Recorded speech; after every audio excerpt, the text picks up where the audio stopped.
Hello there, this is Mariko Hirakawa of Visionary Yoga, and this morning I wanted to share with you a little bit about Kundalini because for me it has been absolutely life-changing. I think of my life in terms of pre-Kundalini awakening and after, and it's like night and day, and I just wanted to share this with you in the spirit of it might just trigger an interest and take you in the direction of really going deeper, investigating your spiritual journey, because I truly believe our birthright as human beings is to realize the universe that dwells inside of us, to unfold it. And Kundalini is truly the key. So let me do a quick presentation, and I hope it inspires an interest in going deeper into this inner journey. So I'm going to share my screen with you. Kundalini, it is the sacred power, and we are endowed with a very sophisticated nervous system. It is truly the masterpiece of nature, and it's designed to give us the experience of the original bliss of pure consciousness. Now, let me explain what I mean by the original bliss. We really have to understand the yogic model of creation, which is also, by the way, the same model of systems like Ayurvedic medicine and also of all the Vedic sciences such as Jyotish, Vastu Shastra, Gandharva Veda, the classical Indian music, etc. It is just a way of understanding how this creation came to be. And I have this quote here from Kashmir Shaivism, which is a very high philosophy. And one of the first stanzas in its seminal text says, Shakti, leaping in delight, manifests the universe out of her own being. So the creation is not like a potter making a pot, right? It is the universe weaving the whole creation out of herself. And in this case, we're using the feminine Shakti because whatever the creative energy in this tradition is personified as a feminine energy. And from the abstract, this energy assumes the progressively denser and denser grosser form. So from the subtlest to the most dense came manifestation. And here is that map. So in the beginning was the absolute. There was formlessness, there was absolute consciousness. And it's said that the Big Bang theory, that Big Bang is actually the explosion of cosmic Kundalini, the awakening of cosmic Kundalini. And what happened after that? The formless became two. They became Purusha and Prakriti. Purusha is the name we give to absolute choiceless awareness. The constant witness state of consciousness is Purusha, and Prakriti is the creative energy. Everything that is visible, that moves, that is dynamic in nature, we call Prakriti. And out of those two energy came a third entity, which is Mahat, cosmic intelligence, this sense of awareness. And then came Ahankara, which literally means the I maker. Now everything, even the universe, has a sense of I. The universe has a sense of, even the sun has a sense of I-ness, and therefore there is a shape, there is a specific form to the sun. It has a specific function in the universe, that of giving constant radiant and thermal energy to our entire solar system. And once Ahankara is formed, the three gunas, the three cosmic gunas or qualities come to be manifest, and that is sattva, rajas, and tamas. And sattva, you can say, is the light that gives the power to seeing. And the rajas is the power of seeing, is the process of seeing. And tamas is the object that is seen. So tamas is inertia, tamas is form, rajas is the process, and sattva is that source energy. We can think of it that way. Many times it is explained like sattva is purity and light, and rajas is dynamic energy and desire and passion, and tamas is inertia.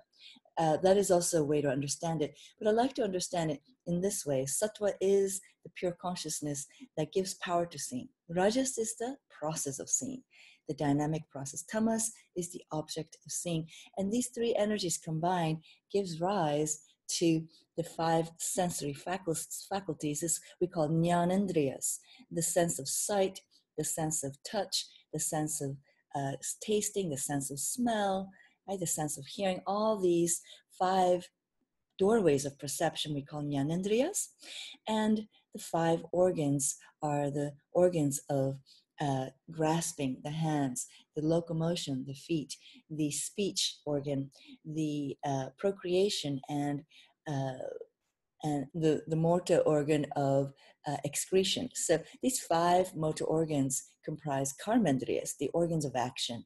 And mind is both. We call it ubhayendriya. It goes both ways. It is both an organ of perception, organ through which we derive knowledge, as well as an organ of action. So the mind is that subtlest, which goes both ways. And then Tamas gives rise to the five great elements of yoga and Ayurveda. It goes from the subtlest, from ether, the space, to air, to fire, to water, to earth. So this process is the cosmic process of creation. This is the basis of both yoga and Ayurveda and so many great philosophies. In India, this is called Samkhya philosophy. Very, very important to understand. And it's really important to understand this when you're trying to understand what Kundalini is. And this process we call the process of contraction and limitation. Because you see, when you look at this, we're going from the formless all the way to the earth element, which is most manifest, most gross. And this we call involution. It's a series of stepping down of consciousness, which we call involution. And so actually, we as human beings have the cosmic within us, right? We have the cosmos within us. We are the microcosm of the macrocosm. And truly, it's like that song by Michael Jackson. We are the world. We are the universe. And Kundalini has two aspects. So Kundalini has the gross outer aspect, and in the sense, we all are having our existence and using the energy of Kundalini for our daily existence. But in her subtle aspect, we, that subtle aspect, Kundalini is dormant in most people, and that awakening begins a whole new journey of the spiritual journey, which is the opposite of the journey of manifestation. So most religions and spiritual traditions have been aware of Kundalini. They just haven't called it Kundalini, but they have been aware of this spiritual power. And you can see here, the Egyptian pharaoh wore this crown with a cobra emanating from the third eye. And this highly suggests they were very, very aware of what the power Kundalini is. And it's been a guarded secret. It has been, throughout the ages, the knowledge of Kundalini was really available to only a select circle of initiates. And the master would impart that knowledge only after testing the disciple after many, many years of rigorous austerities. And we are living in an age so fortunate to have this knowledge so openly available to us. So as you can see, it's such a rich cultural and scientific investigation into this energy that dwells at the very core of our being, dormant, waiting to be awakened. And I can tell you, it's like a whole new life again when your Kundalini is awakened. And at our live event, we're going to be having um, a longer session on just delving into some of the practices that have been passed down to purify and strengthen our nervous system so that we can prepare our body for that awakening, as well as being gifted with an amazing sitar concert, because Gandharva Veda, the classical Indian music, is one system that really resonates in all of our nervous system. It is truly healing for the mind and the heart and all our senses to be taken to the center of our being. And we have an amazing master sitar maestro, along with a very talented tabla player, gifting us with ragas about the goddess. And I'm sure it's going to be taking your meditation to a whole new level. So I hope you can join us. The link for joining us, if you're in the New York area, is down below.